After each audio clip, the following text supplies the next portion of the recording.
Hello, everybody. Dan Tomaszewski here. Hope you're all doing well. I have got my good friend Alex Farling here with Lifecycle Insights, or should I say ScalePad, or is it both? Lifecycle Insights, now a ScalePad Company. There we go. So how are you doing today, Alex? How's life treating you? I'm good. I thought I would get some sleep after the acquisition, but we've been busier than ever. So all good things. That's awesome. First and foremost, I just got to say I'm very happy for you guys. It's so incredible when you watch someone put hard work into a movement, and to be able to see just the progress and to see the success from that. So hats off to you, Marnie, and the rest of the team for all that you guys have done in the last 3.5 years, I take it. Yeah, about that. And you kind of saw us growing up, right? We launched at IT Nation in 2019. COVID happened, and you started your biweekly call and trying to figure out that whole how do we give everybody a sense of normalcy and a little bit of, hey, we got your back during COVID. And we started joining those calls, and that was some of our first introduction into the MSP space. At that time, I was still an MSP owner running that while starting the software company. So lots of things going on at the same time then, kind of like now. Yeah, absolutely. And so, I mean, of course, there's always a lot of questions, when there is an acquisition that takes place. I think first and foremost, you take a look at all the partners that have been with you, along this journey. And so my question for you is, what can partners expect kind of going forward with this acquisition? Yeah. The good news is that for the average partner, it's pretty much status quo. Our entire development team stayed, our entire customer success team stayed, our entire team stayed. So there's no loss. There's no like, hey, my people aren't here anymore, or everything's disjointed. Holy cow, I got to get used to this new thing. The real thing that they have to get used to is now we have more resources, right? So everybody's going to get a dedicated partner account manager. Somebody's going to be there to take their calls. As Marty and I get busier and busier as we ramp past 1,000 customers, we just can't take everybody's call as much as we'd like to. Now we have a team to help. So that's been the biggest difference, is that we got resources that we couldn't have afforded as a bootstrapped startup. I mean, that's awesome. And, you mentioned, just the ability to be able to handle the bandwidth.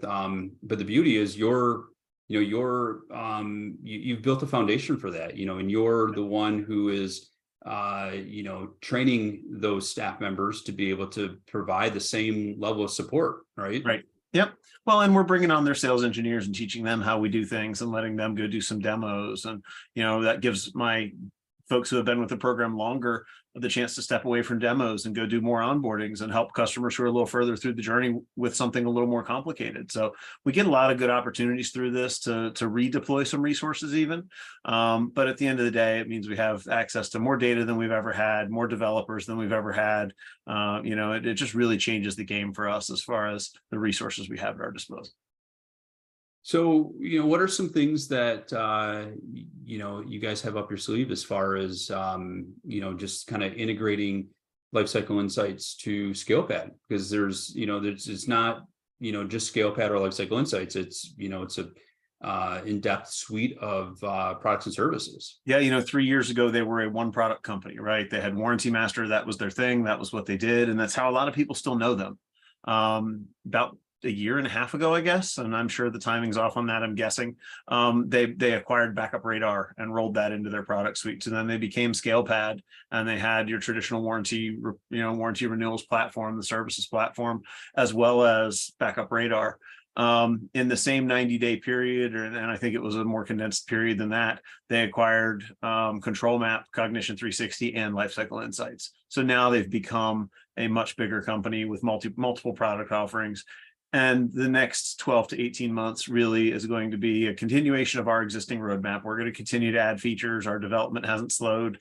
But then, the bigger picture is how do we build those products together, right? So that we can help a customer at the very beginning with a prospect, with someone that they need to sell to, a risk assessment for a brand new prospect, all the way through onboarding a customer, dealing with equipment acquisition, equipment expiration. They actually now have a new product that helps retire equipment.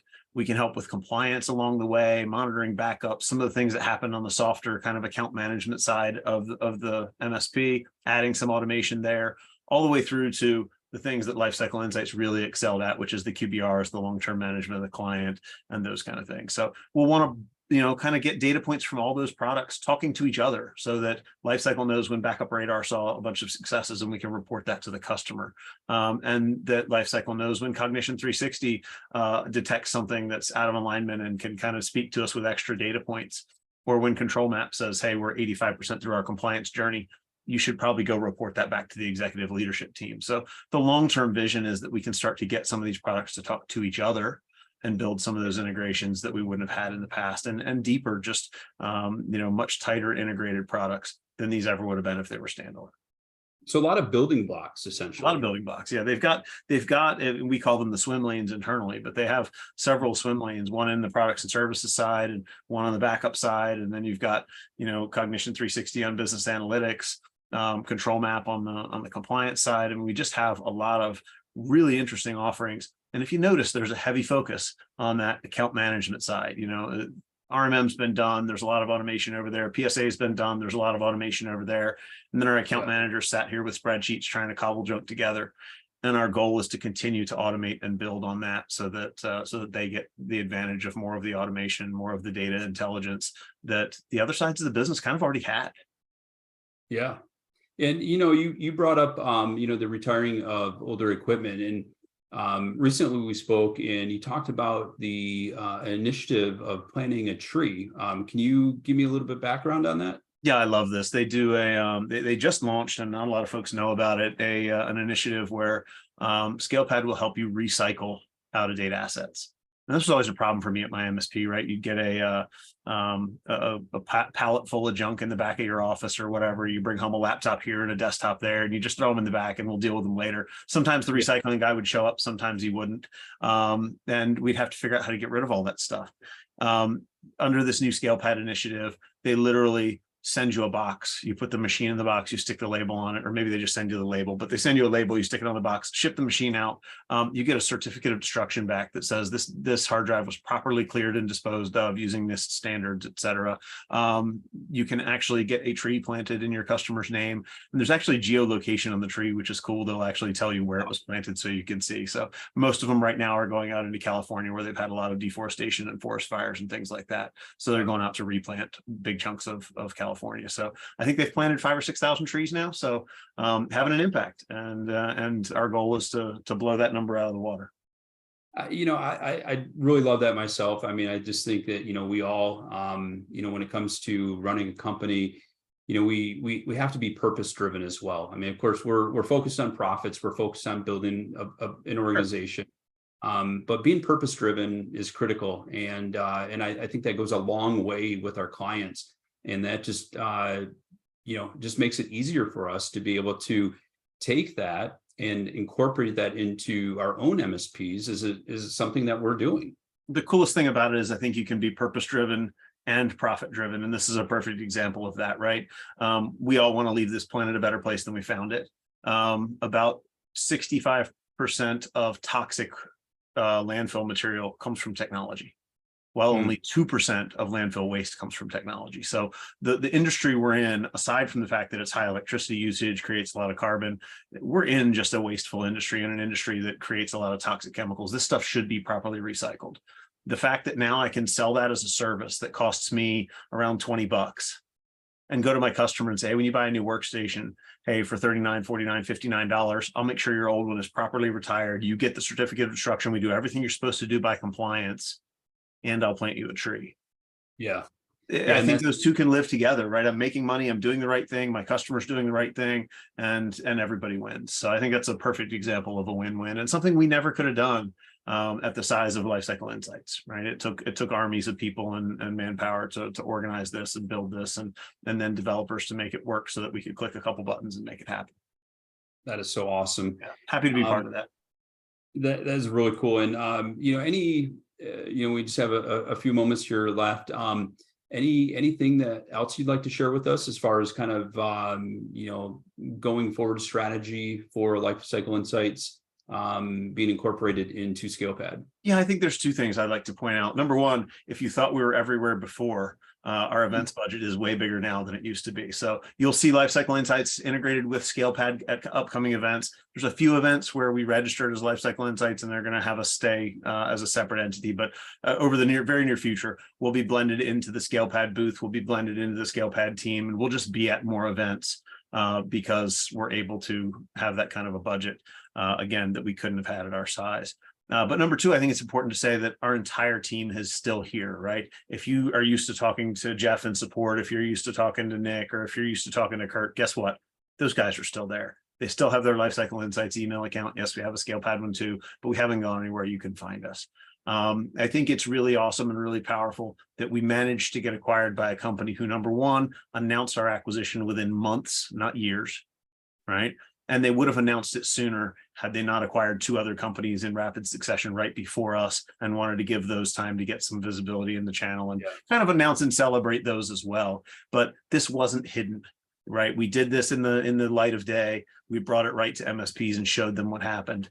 And two companies that everybody kind of thought were competitors because we'd throw each other elbows occasionally and jostle at each other. Sure. We just are in a situation where together we can deliver a whole lot more back to the channel than either one of us could separately. ScalePad makes no bones about the fact that they're really impressed with the way that Lifecycle Insights represented itself, with the amount of noise we were able to make, the amount of impact we were able to have, the amount of community we were able to build around the product. And we're going to bring that to the ScalePad side as they bring us the resources and the things that have allowed them to build the business that they have today. So in wrapping things up, what I'm hearing from you is, we can expect all the same greatness that that's come from Lifecycle Insights, but bigger and better, and just more powerful, in unity with these other applications, and a lot of synergy there. So much awesomeness. Yeah, and I'll just and to wrap it up, I'll just say nobody gets it right all the time. This is a big initiative. We'll screw it up. Give us time, we'll screw it up, but hang with us. If you're saying, hey, I've heard this before, yes, you have. This industry's had a lot of M&A. Just hang out a little while and let us earn your trust, because these are hard things to get through, especially as an MSP. You feel like, oh, everything changes every time somebody gets acquired, and I get it. I've been on that side of the table too. So all I would say to MSPs is hang out and give us the chance to prove to you that we mean what we say. Everybody's still here, the team's still here, and we're really pushing hard to deliver the same way that we always did before. Awesome. Well, Alex, as always, I really appreciate our opportunity to chat, and I also appreciate your commitment to our channel. And as a former MSP, always being out there and sharing and helping to educate others. So thank you for that, and thank you for all that you guys have done. Everybody, thank you very much for being here for our Take 5, and hope to see you guys all soon. Take care, everyone. Thanks for having me, Dan. Thank you.